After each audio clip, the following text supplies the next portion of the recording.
Harvest tayo dito sa loob ng bahay. Ayan guys, tignan mo. Ano na siya? May bulaklak na siya. Grabe.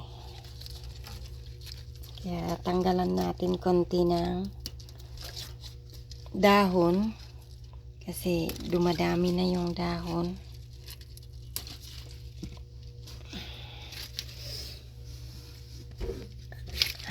See guys. Dami.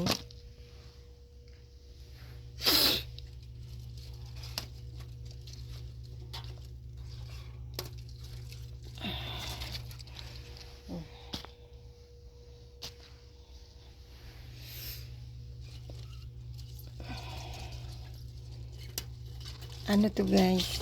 Nakabind oh. Hanggang doon.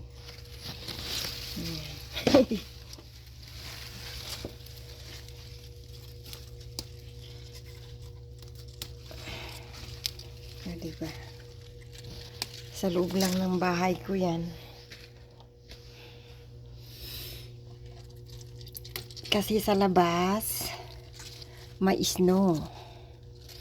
Kaya hindi pwedeng magtanim sa labas.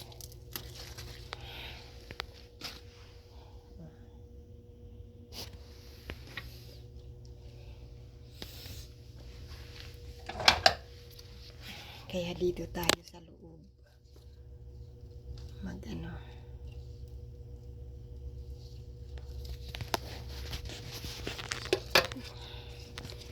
At least namulaklak na siya para mayroon akong itatanim na naman next year.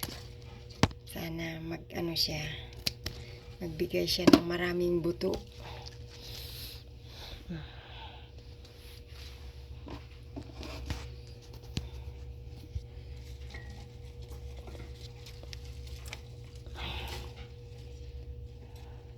Ang saya lang pag may tinatanim. Ito, tanggalin din natin siya.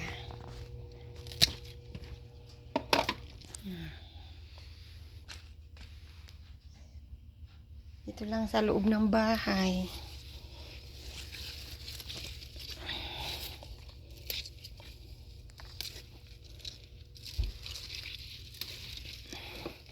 Pang ilang beses ko ng ano ito.